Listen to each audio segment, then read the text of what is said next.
Yeah. That's what I was taught to do. I was upset, obviously. I was sad, obviously. I was heartbroken, of course. But I took all of that energy and I worked harder than I've ever worked. I worked 22-hour days for months because I couldn't sleep. Yeah. And I became one of the most successful people on the planet.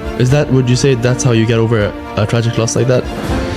I think that any emotion you feel should be converted into positive influence. Yeah, you should do good things with any emotion you feel. I can't. And what else are you going to do with it?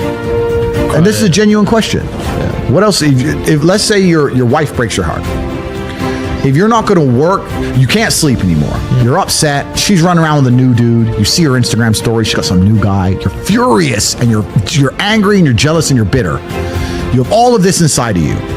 But you're not going to go to the gym and work hard and become so fantastically in shape and so rich and so powerful that no girl ever leaves you again. You're not going to do that. No. What are you going to do with it? Text her? Try and explain to her? She doesn't care. Like, you can write the most perfect English. You can write the most beautiful words ever constructed. Forget Shakespeare. You can do, it doesn't matter. She doesn't care. She just doesn't care. She's distracted. She forgot about you. She forgot about you. So what are you going to do with all of that inside of you if it's not positive? Well, it's going to consume you and you're going to end up self-destructive, or you're going to embarrass yourself, or you can take all of that and put yourself in a position where it never happens to you again. Yeah. Those are the choices. So what's the most intelligent choice to make? Yeah. You know, I don't understand how many humans function in the world today. I don't get people who don't think like me. I don't understand it. I'm like, well, then how have you survived this long? Life is hard. Life is difficult.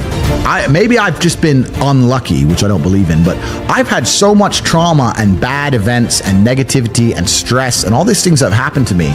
And I've used all of it to be monumentally successful. If I wasn't that way inclined with the workload that God put on my shoulders, I'd just be in a ditch somewhere. Yeah. I just would have killed myself by now. Like, I don't understand how people are functioning. If you're not thinking like me and you're going through life with any other mindset, you've been extremely fortunate that God smiled on you and allowed you to sit around most of the time doing jack shit, and you have yet to be punished for that. Yeah. I could never have lived that life. If I was a bit lazy or a bit, or I was a bit of a snake, or if I lied to people, I'd be dead by now. Yeah. Like, so a lot of these people are just absolutely and utterly blessed by God that they managed to go through life with such a non-competitive mindset and they still breathing. Like, I don't understand how people can think any other way. Yeah. I've spoken to dudes and like, I had a bad couple months. Why? Oh, my girl left me. You've wasted months?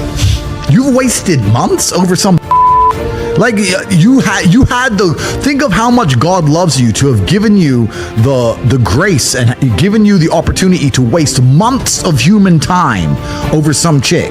Like, talk about blessed head to toe. If I waste months, empires are going to collapse. I'm going to end up in a cell or dead if I waste months. I have things to do every single day. I can't waste a second. Like, these people are just absolutely infinitely blessed, and their mindset is a product of that because they're spoiled children. Absolutely spoiled children. If you're going through life with any other mindset besides a hyper-competitive one, where you're capable of competing with some of the most dangerous men on the planet in all their forms, me and my network, and also my competitors. If you don't have that mindset, then you have to understand that you are spoiled. Yeah. You're spoiled by your reality, because there's a whole bunch of people out here daily who fail.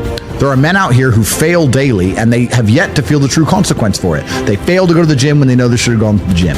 They fail because they forgot their keys and it took them 10 minutes to find them. They fail because they replied to a question they got sent on WhatsApp the wrong way. They fail because they didn't smile when they were supposed to. They didn't say please and thank you to that person who helped them. They fail because they didn't say hi to that girl who's looking at them out the corner of their eye. They just fail perpetually. They go through life missing every opportunity and just failing. And somehow we've built a society which is so soft and God is so giving and so graceful that they still have a place to eat and somewhere to sleep, and they're still surviving. That shows how nice God is. Yeah. Because before this society, truthfully, if you were that level of failure, you would be dead. Survival of the fittest. Survival of the fittest. And none of these men out here are fit. No. Their mindset isn't fit. Their reality isn't fit. They're failures. They're failures. Yeah. And they're just failing every single day. And they go, but you know what? Tomorrow I'll go to the gym. Yeah. You've been failing your whole life. That's all you've done is fail. And then you sit and wonder why people like me absolutely and utterly outcompete you. It is so easy to become a top tier male in the world today because the competition is so ridiculously low. There are 2% killers like me, and everybody else is amateur. Head to toe amateur. They can't even pay attention to anything. They can't try anything. They're amateurs. And it's really mind-blowing to me because I've tried with all of my computational power to imagine having a mindset different to mine. And I just can't see a reality worth having. I can't see a reality worth living. I can't see how you're going to build a life worth experiencing if you have any other mindset. I can't see it. Yeah. I've never met somebody with a fantastic life who did not completely and utterly believe in themselves. I've never seen somebody massively succeed and they didn't believe in themselves, ever.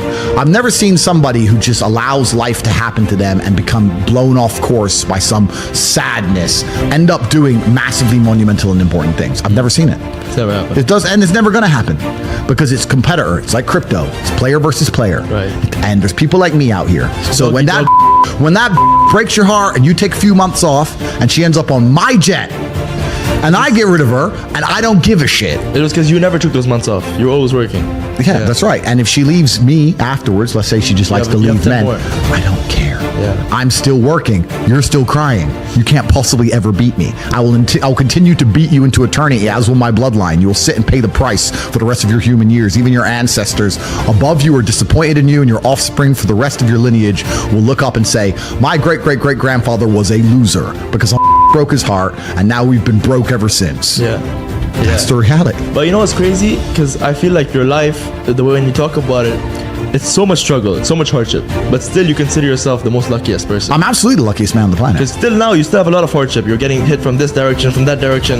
You know what I mean? So how do you, first of all, if you could mention some of the moments where you were really struggling in your life, where you were really like in threats and you were like really stuck, and how you consider yourself lucky even despite all this. I'll tell you why I'm absolutely lucky, and I don't want to give too many details away, but in my previous life, I was certainly living, I knew some very dangerous people. I've done some dangerous things. There's been a few expose documentaries on the kind of things I was involved in previously.